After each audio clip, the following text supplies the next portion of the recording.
Olá pessoal, sejam bem-vindos à nossa aula sobre mídias na educação audiovisuais.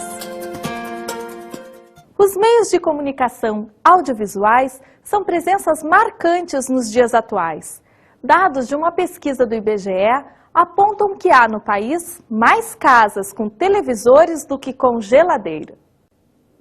Com linguagem dinâmica e atrativa, as informações apresentadas são captadas simultaneamente por mais de um sentido. Vejamos o que diz Juan Ferrez.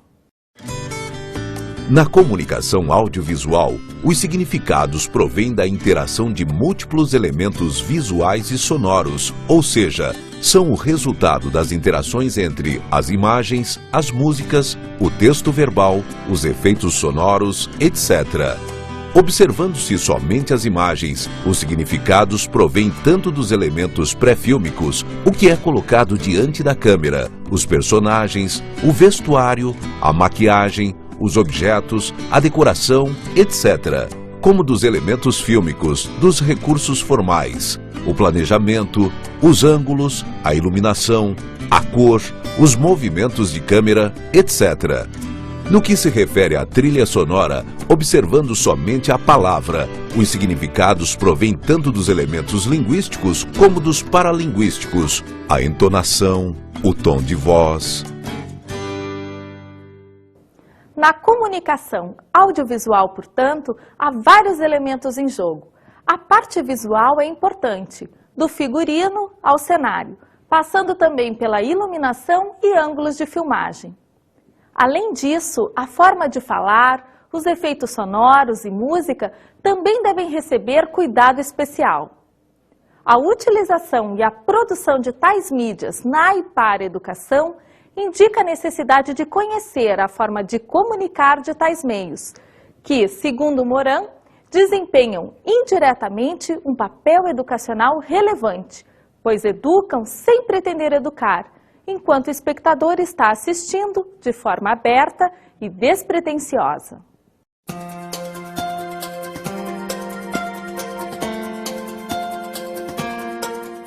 Ferrez, pesquisador espanhol que estuda as linguagens audiovisuais na educação, coloca que nas sociedades ocidentais, assistir à televisão tornou-se a terceira atividade a qual adultos dedicam mais tempo, depois de trabalhar e de dormir, e a segunda a qual as crianças dedicam mais tempo, depois de dormir.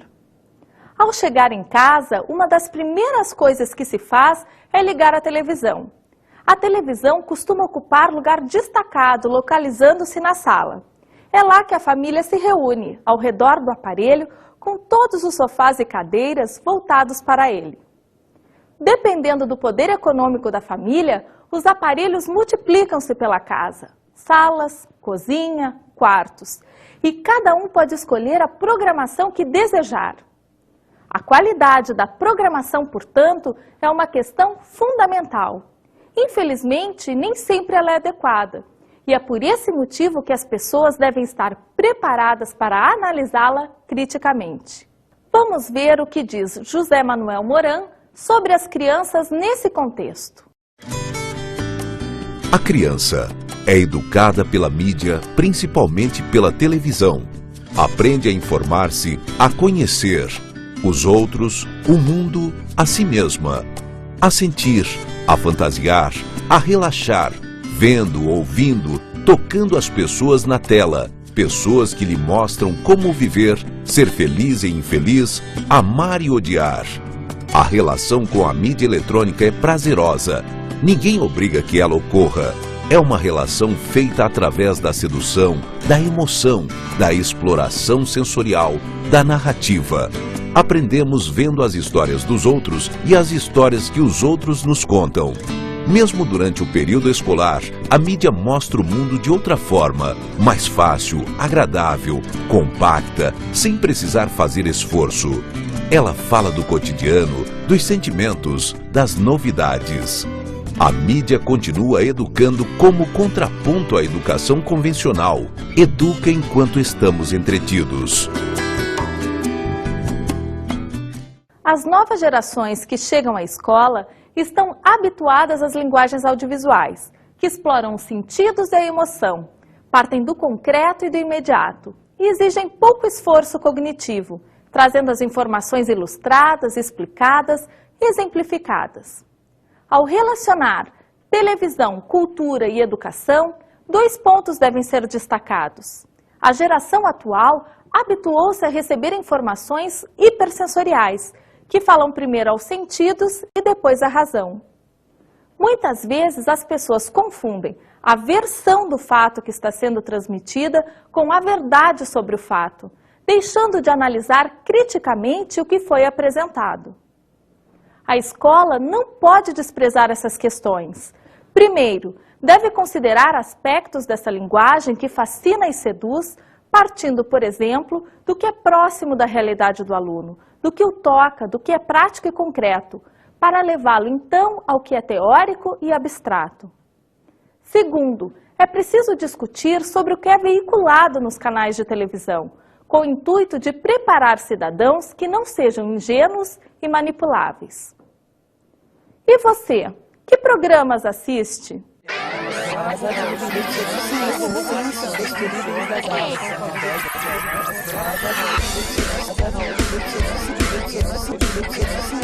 Que programas você assiste na televisão? Assisto geralmente jornal, que é o Jornal Hoje, que passa meio-dia, e o Jornal da Meia-Noite. Gostava de assistir Ídolos, gosto de assistir Malhação. Que mostram bem a realidade do que está acontecendo. Assisto mais programas de ação, mais filmes e novelas. O que eu vejo mesmo é novela.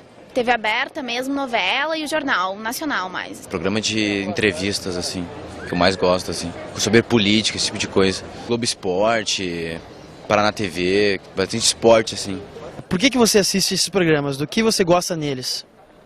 É que geralmente eu não tenho muito tempo de ler jornal, então assisto para ter mais conhecimento. Eu faço curso de geografia, então sempre tem que estar bem atualizado. Eu gosto mais da emoção que traz, assim, eu não gosto muito de ficar assistindo documentário, jornais, entretenimento. Jornal para você se manter informado, para saber o que está acontecendo no mundo. Quanto tempo você dedica diariamente a ver televisão? 4 horas, 5 horas. Umas 3 horas por dia. 4 horas? Cerca de meia hora, 1 hora, muito pouco. 4 horas dia no total. 1, 2 horas no máximo. Bem pouco, umas 2 horas por dia. 6 horas. A programação é bastante variada e com o ritmo moderno de trabalho, nem sempre a família encontra tempo para fazer a orientação necessária. E na escola, como trabalhar considerando essa realidade? Uma forma de iniciar o trabalho é perguntar aos alunos sobre o tipo de programa que costumam assistir e o número de horas que dedicam à televisão. Com esse levantamento, pode desenvolver-se um trabalho de avaliar os valores que são subjacentes à programação, analisando forma e conteúdo. Programas infantis, filmes, seriados, novelas, reality shows, programas de variedade, musicais, entrevistas, programas de auditório, noticiários, documentários, propagandas, todos podem ser discutidos em sala de aula, avaliando o que é bom e apontando o que não é adequado, desenvolvendo então a capacidade de argumentar.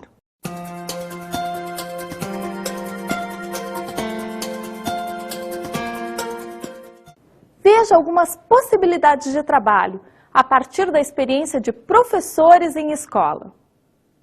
Em Itaguatinga, no Distrito Federal, havia muitos estudantes desinteressados, principalmente entre os alunos de uma classe de aceleração de aprendizagem de 3ª e 4ª séries. A professora e assistente pedagógica da escola, Nadir Oliveira, percebeu que a forma como o conteúdo era ensinado não estava adequada à fase vivida pelos estudantes, que já entravam na adolescência. Ela descobriu que a televisão era a preferência número 1 da maioria dos alunos.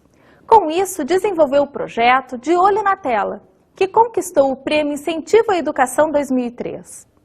Ela aproveitou-se das atrações que mais chamavam a atenção dos adolescentes, tais como as novelas, os programas de auditório e os reality shows, para trabalhar conteúdos curriculares e temas como preconceito. Os alunos escolhiam os programas e trabalhavam na classe com o apoio de jornais, revistas, filmes e músicas. A professora salientava a importância da televisão como meio de disseminação de informações, mas também destacava a importância de saber avaliar tais informações de maneira crítica. A cada programa trabalhado, a professora aproveitava os temas para ensinar produção e interpretação de textos, gramática, matemática, ciências e outras matérias. Resultado, todos passaram para a 5ª série do ensino fundamental. Você pode criar novos projetos a partir dessas ideias. Pesquise junto aos alunos sobre seus programas favoritos.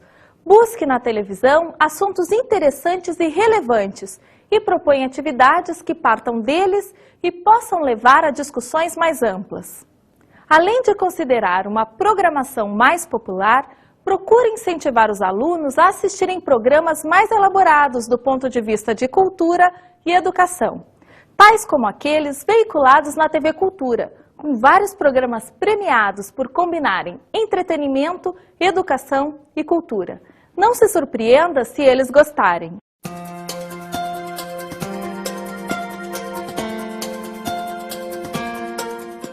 Além de todos os programas que são veiculados nas grades de programação das redes televisivas, de cunho informativo e de entretenimento, é importante destacar que há programas pensados a partir de concepções pedagógicas e que desempenham um papel educacional explícito, tais como o Telecurso 2000 e os programas da TV Escola, do Ministério da Educação. O Telecurso 2000, veiculado em canais televisivos e também desenvolvido em empresas e associações através de parcerias, oferece programas gravados com conteúdo das séries finais do ensino fundamental e ensino médio, oportunizando ao jovem e ao adulto que não puderam cursá-los regularmente um espaço de aprendizagem. Os sujeitos com material didático impresso e acesso às aulas podem finalizar seus estudos, prestando provas de conclusão dos níveis de ensino através das secretarias estaduais de educação. É um programa difundido e que já oportunizou formação a milhares de brasileiros. Talvez você conheça alguém que tenha feito o Telecurso 2000. César Sampaio, ex-jogador de futebol, quando ainda jogava no Japão, aproveitou para concluir seus estudos através do acompanhamento das aulas do Telecurso 2000. Outro projeto importante é o TV Escola, do Ministério da Educação, que produz uma série de programas educativos para serem utilizados nas escolas de ensino fundamental e médio, além de outros para capacitação docente, chamado Salto para o Futuro. Todas as escolas públicas do país, com mais de 100 alunos e energia elétrica, têm direito a receber um kit tecnológico, com TV, videocassete, antena parabólica e fitas virgens para gravar os programas de seu interesse e, em seguida, utilizá-los com a comunidade educativa. Na internet é possível acessar a programação de cada mês, apresentando a listagem com os nomes dos programas e seus horários de veiculação. Há 3 categorias de programas de acordo com o público-alvo: Ensino Fundamental, Ensino Médio e Salto para o Futuro, dirigido à formação continuada dos professores. Os programas passam em mais de um horário por dia, possibilitando a professores e alunos organizarem-se para assisti-los em um dos momentos de veiculação, ou então que o professor possa organizar sua gravação em vídeo para utilização em momento posterior.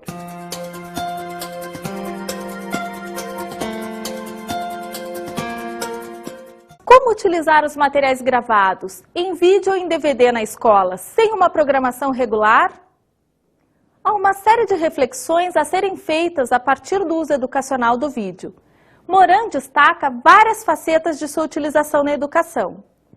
Deve-se evitar utilizar um vídeo para cobrir a ausência de um professor, diminuindo seu valor pedagógico, ou passar um vídeo indicado sem ter assistido antes, o que pode ocasionar surpresas.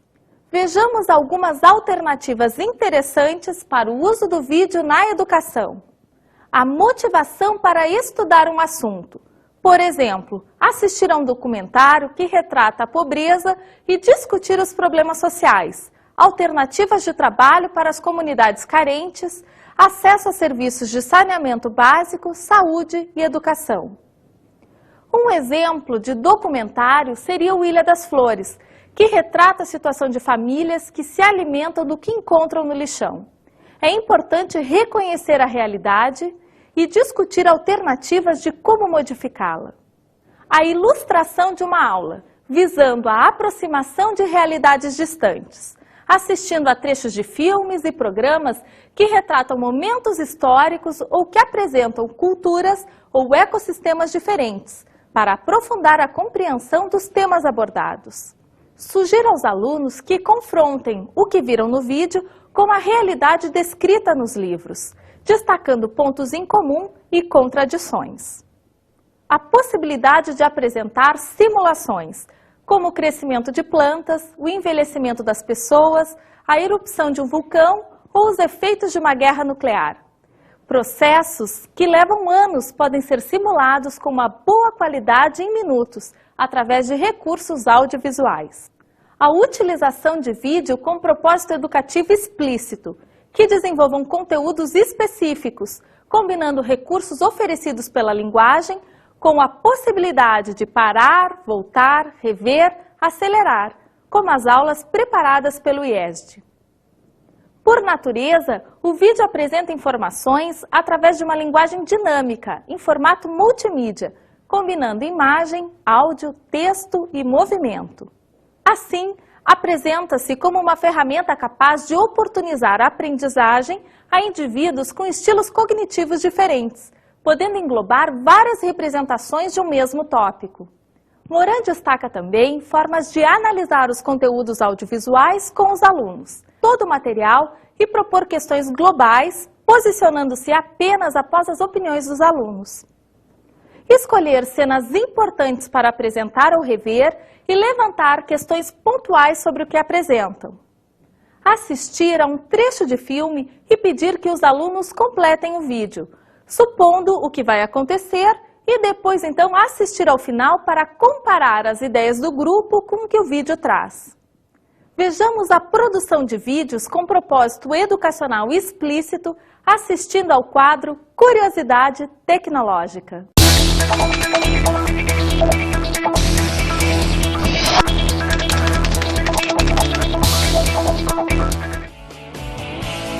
O IESD, Inteligência Educacional e Sistemas de Ensino, é uma instituição especializada em educação que usa as novas mídias para transmitir o saber de especialistas em diversas áreas do conhecimento.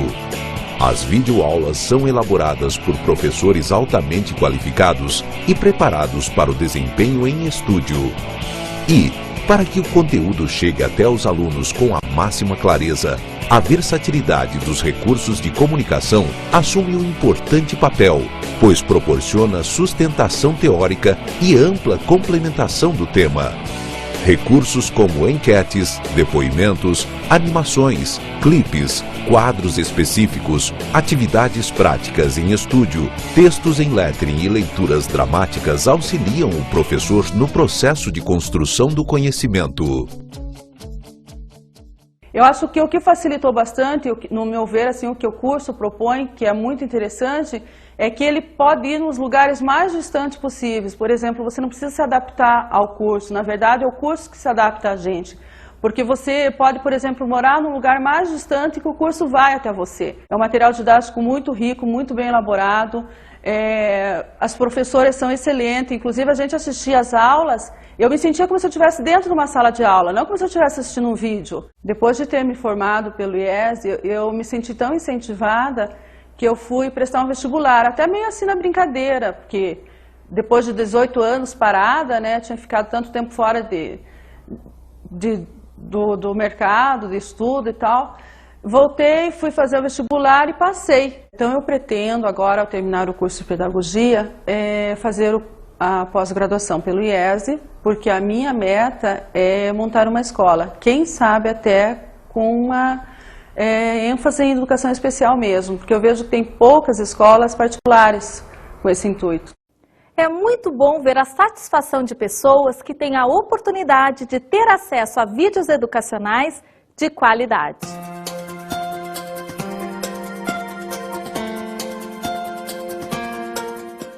A produção de vídeos que atendam a objetivos didático-pedagógicos é uma excelente possibilidade de trabalho para o professor desenvolver materiais que estejam de acordo com suas propostas. Para tanto, é preciso instrumentalizar-se para trabalhar com as linguagens audiovisuais. Para produzir um vídeo em geral, executam-se várias etapas, entre elas, concepção e planejamento do material, definição de conteúdo e abordagem sobre o tema. Normalmente, nessa etapa, é interessante contar com pessoas especialistas sobre o tema que será abordado, denominadas conteudistas. Roteirização. É nessa etapa que ocorre a definição da linguagem a ser empregada e dos diferentes recursos, tais como enquetes e animações a serem utilizados. Produção. É o momento em que se elaboram os recursos necessários definidos no roteiro. Direção e gravação. É a etapa na qual ocorre a condução das cenas, definindo os melhores ângulos e formas de gravá-las, para que a mensagem fique clara e bem apresentada. Edição e finalização. Etapa fundamental para um produto final de qualidade, pois costura e dá acabamento aos diversos recursos que compõem o vídeo. Produzir vídeos educacionais de qualidade exige que se observem as etapas apresentadas. Atualmente, com a facilidade das câmeras digitais e de softwares para edição de vídeo nesse formato, é possível desenvolver bons materiais com resultado final interessante. Assim, uma possibilidade de trabalho é orientar projetos nos quais os alunos desenvolvam as diversas etapas do processo de produção e, então, elaborem materiais audiovisuais de grande valor pedagógico.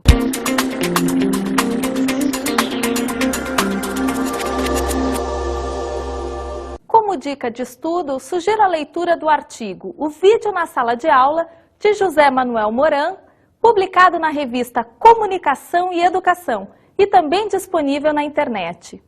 Este artigo aborda a linguagem audiovisual e também os usos corretos e incorretos do vídeo na educação.